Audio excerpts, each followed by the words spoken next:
আন্তর্জাতিক বয়াত এটি, যার সূচনা করেছিলেন হযরত খলিফাতুল মসিহ আর-রাবে রাহিমাহুল্লাহ। তো গত বছর সারা বিশ্বে 2.5 লক্ষের অধিক মানুষ আহমদিয়ত গ্রহণ করেছে। তো আজকে সারা বিশ্বের আহমদিরা পুনরায় খলিফার হাতে বয়াত করবেন এবং তাদের বয়াতের নবায়নও হবে যা পুরনোদের। তো বয়াত সংক্রান্ত ইতিহাস আমি আপনাদের সামনে ধীরে ধীরে তুলে ধরব, কিন্তু বয়াত সংক্রান্ত একটা খুবই গুরুত্বপূর্ণ নজম আছে যা আমাদের বিভিন্ন সময় টেলিভিশনে, আহমদিয়া টিভিতে সম্প্রচার করা হয় বারবার, অনেকের মুখস্থ হয়ে গিয়ে থাকবে হয়তো।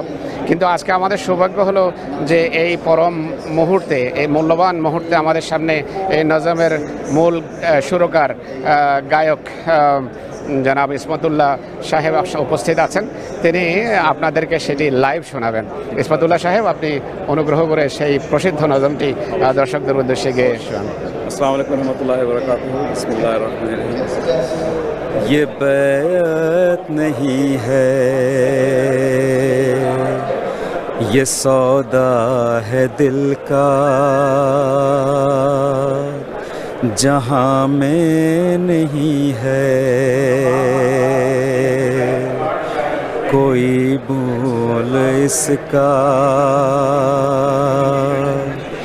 जहाँ में नहीं है कोई मोल इसका, जहाँ में नहीं है कोई मोल इसका। ये बैत नहीं है, ये सौदा है दिल का। परिंदों से कुदसी शजर भर गए हैं, सभी बोलियों में असर भर गए हैं।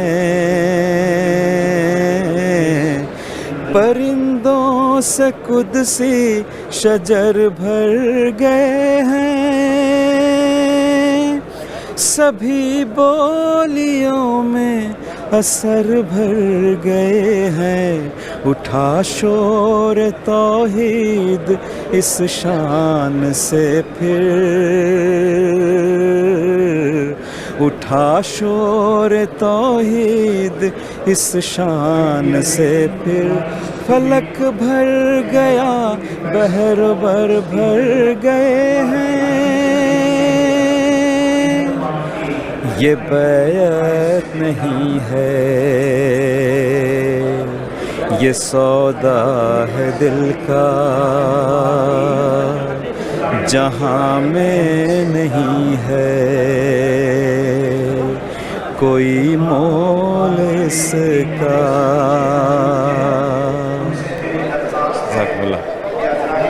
আমরা জনাব ইসমাতুল্লাহ সাহেবের কণ্ঠে সেই প্রসিদ্ধ নজমটি শুনলাম। এই নজমের যে প্রথম বাক্য, সেটি হলো আজকের প্রতিপাদ্য বিষয়, যে আমরা আল্লাহর খলিফার হাতে বয়াত করতে যাচ্ছি। আর বয়াতের মর্ম কি? সৌদা হে দিল কা, অর্থাৎ নিজেকে কারো হাতে বিক্রি করে দেয়া। এটি বয়াতের মূল কথা, মূল মন্ত্র। পৃথিবীতে যত নবী এসেছেন, সব নবী তাদের মান্যকারীদের বয়াত নিয়েছেন। বয়াত হলো একটা অঙ্গীকার যে আমি আপনাকে আপনার হাতে বিক্রি করে দিচ্ছি। আপনি ধর্মের উন্নতির জন্য, তৌহিদ প্রতিষ্ঠার জন্য, আল্লাহকে দুনিয়ার সামনে তুলে ধরার জন্য, আল্লাহকে দেখানোর জন্য যেভাবে চান সেভাবে আমাকে ব্যবহার করেন। আমি নিজেকে বিক্রি করছি। পুরো একটা ইতিহাস এই বাক্যে ফুটে ওঠে। অন্যান্য নবীও তাই করেছেন। হযরত মুহাম্মদ রাসূলুল্লাহ সাল্লাল্লাহু আলাইহি ওয়াসাল্লাম হলেন আমাদের পথ প্রদর্শক, আমরা তার অনুসারী। তিনি সাল্লাল্লাহু আলাইহি ওয়াসাল্লাম কোরআনী শিক্ষা অনুসারে তার মান্যকারীদের হাত থেকে মান্যকারীদের বয়াত নিয়েছেন। কোরআন শরীফের সেই বয়াতের কথা উল্লেখ আছে কোরআন শরীফের শেষ পারাগুলোতে, বিশেষ করে 28 নম্বর পারায়, যে রাসূলুল্লাহ সাল্লাল্লাহু আলাইহি ওয়াসাল্লাম পুরুষদেরও বয়াত নিতেন, আবার মহিলাদেরও বয়াত নিতেন। তো বয়াত এর সার কথা হলো যে এখন থেকে আমার আর কিছু নাই, হে আল্লাহর প্রেরিত মহাপুরুষ, আমি আপনার জন্য নিবেদিত।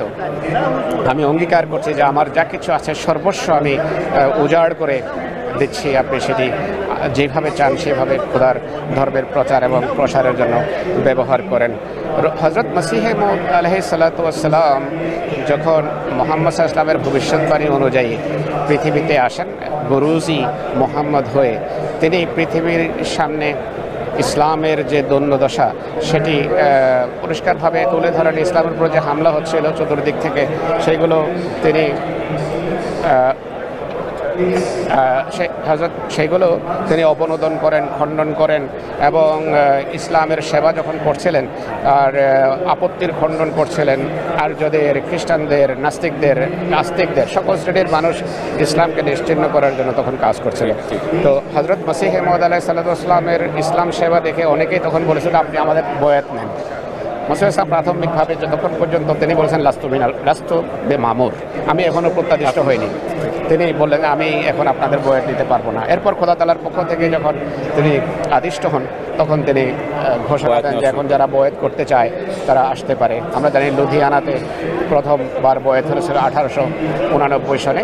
তিনি হজরত মসিহ মউদ আলাইহিস সালাতু ওয়াস সালাম বয়াতের কিছু শর্ত তার আগে ইশতেহারে প্রচার করেছিলেন।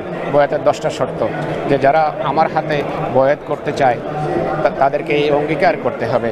যে সে অঙ্গীকারগুলো ধারাবাহিকভাবে বয়াতের শর্তাবলীতে লেখা আছে। প্রথম শর্ত হলো যে বয়াত করার পর বয়াতকারী এখন থেকে মৃত্যু পর্যন্ত আল্লাহর সাথে কাউকে শরিক করতে পারবে না।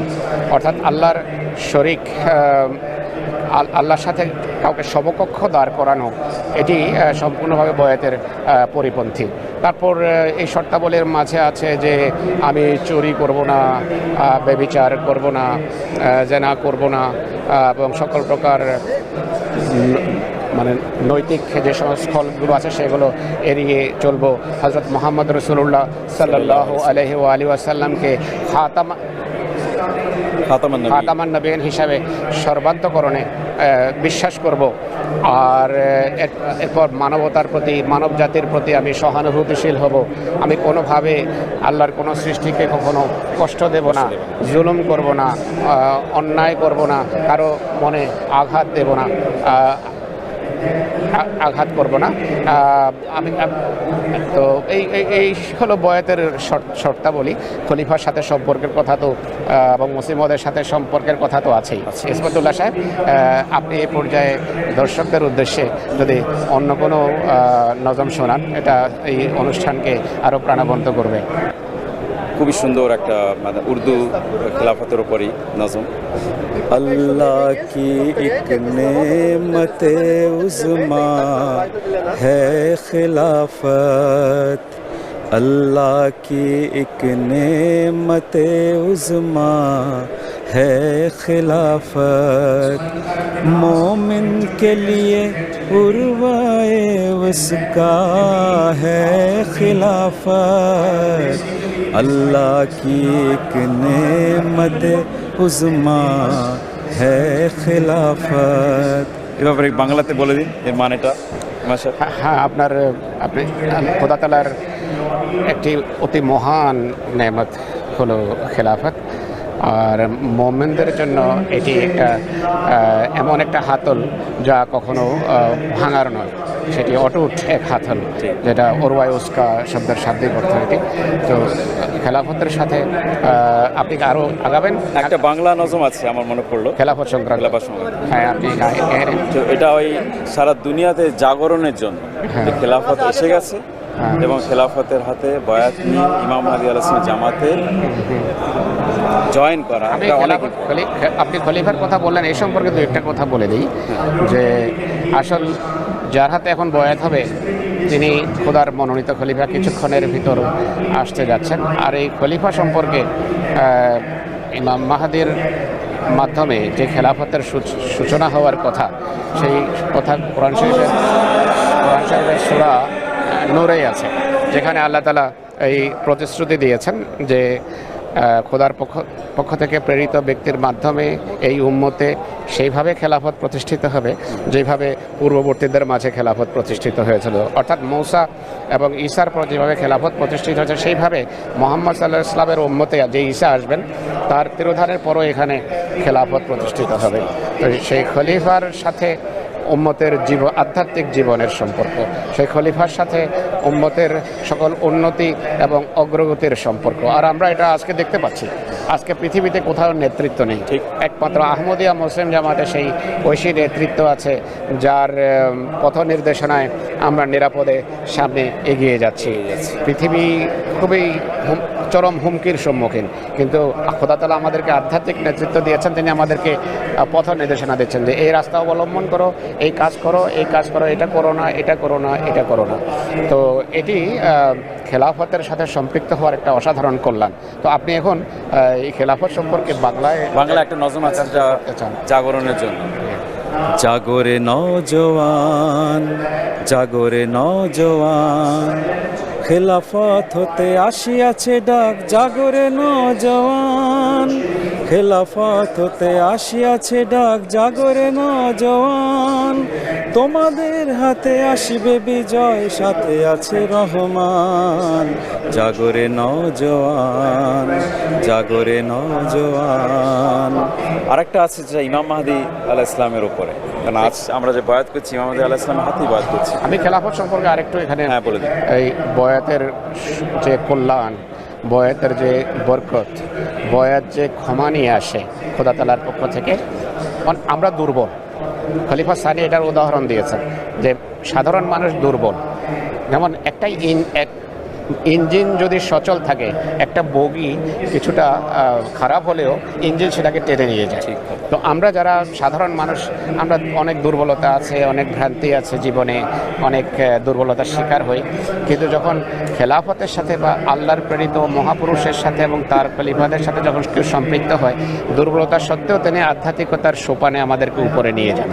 এটি খেলাফতের অসাধারণ একটা বরকত, আর বয়াতের একটা অসাধারণ বরকত। কোরআন শরীফে এই বয়াতের যে কল্যাণের কথা উল্লেখ আছে তা বিভিন্ন জায়গায় আছে, যে এর ফলে আসমান থেকে ক্ষমা এবং মার্জনা অবতীর্ণ হয় আল্লাহ তাআলার পক্ষ থেকে।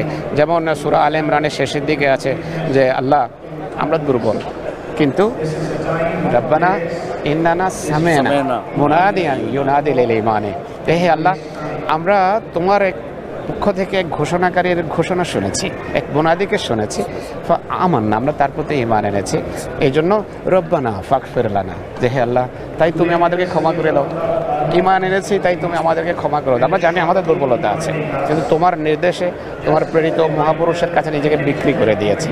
তো ঈমানের ফলে, এই বয়াতের ফলে আল্লাহ তাআলার পক্ষ থেকে আকাশ থেকে ক্ষমা অবতীর্ণ হয়, আর এক অদ্ভুত আবহ এরপর এখানে সৃষ্টি হয়, যেটা কিছুক্ষণ পরে বিশ্ব দেখবে। এবং অতীতের বয়াতের ঘটনাগুলোতে আমরা দেখেছি যে ঝরঝর অঝরে চোখ থেকে অশ্রু ঝরছে মানুষের, নিজেকে যখন খলিফার হাতে তারা সুপর্দ করে এবং খলিফার হাতে বয়াত করে। তো আপনি যেই নজমটার কথা এরপরে বললেন সেটা শোনা দরকার। ঠিক আছে, এটা ওই ইমাম মাহদী আলাইহিস সালামের জাহির হওয়ার কথা, জাহির হওয়া, এবং তার সাথে সাথে লোকেদেরকে মুসলিম জগৎ তাদের কি করা উচিত, কীভাবে মানে ইমাম মাহদী আলাইহিস সালামের আসার পর তাদের কি দায়িত্ব, সেই হিসেবে একটা নজম আমার আব্বা লিখেছিলেন, আমি এটা শোনাচ্ছি। ইমাম মাহদীর ডাক শুনে সবে আয় রে ছুটে আয়, ইসরাফিলের সিংহার ডাকে দলে বলে আয়, আল্লাহ রসুল বলছে ডেকে নদীর পাড়ে কাদা থেকে, ইমাম মাহদী জাহের হবে হয়েছে ভাই তাই, বরফ যদিও থাকে সেথায় দুঃখ হয় সইতে বেজায়, ভয় কিরে তাই নবীর আদেশ, আয় সব ছুটে আয়, ইমাম মাহদীর ডাক শুনে সবে আয় রে ছুটে আয়। অনেক ধন্যবাদ আপনাকে। আল্লাহ তাআলা বিশ্ববাসীকে খোদার পক্ষ থেকে প্রেরিত মাহদীকে গ্রহণ করার তৌফিক দেন। আল্লাহ তাআলা কোরআন শরীফে বলেছেন যে যারা বয়াত করে, যারা মানে, তাদের ক্ষমার একটা সুযোগ সৃষ্টি হয়। রব্বানা ইন্নানা আমান্না ফাকতুবনা মা শাহিদিন, হে আল্লাহ, তোমার প্রেরিত মহাপুরুষের প্রতি যে আমরা ঈমান আনলাম, সুতরাং তুমি আমাদেরকে সাক্ষীদের মাঝে লিখে নাও। তো আজকে এমন ঈমান আনয়নকারীরা সারা বিশ্বের বিভিন্ন প্রান্তে 220টি দেশে ইমাম মাহাদির খলিফার হাতে বয়াত করবেন। হযরত মসিহ মাউদ আলাইহিস সালাতু ওয়াস সালাম শাহাদাতুল কোরআনে লিখেছেন যে খলিফার সত্তার আবশ্যকতা কেন? নবীর মাধ্যমে যে কল্যাণ, যেমন যে বরকত পৃথিবীতে আসে, আল্লাহ তাআলা সেই কল্যাণ এবং বরকতের ধারাকে কিয়ামত পর্যন্ত বিস্তৃত করতে চান। এই জন্য খলিফার সত্তা আবশ্যক। আর সেই খলিফার হাতে ইনশাল্লাহ আমরা বয়াত করব। এবং খলিফা সানি বলেছেন যে তোমরা খলিফার হাতে বয়াতের পর নিজের সব চিন্তা, ধ্যান ধারণা, দৃষ্টিভঙ্গি, মতামত সব কিছু বাদ দাও, বিসর্জন দাও, জলাঞ্জলি দাও, খলিফার পিছনে চলা শিখো। তাহলে তোমরা আধ্যাত্মিকতার সোপানে, আধ্যাত্মিকতার উন্নত মার্গে পৌঁছে যাবে।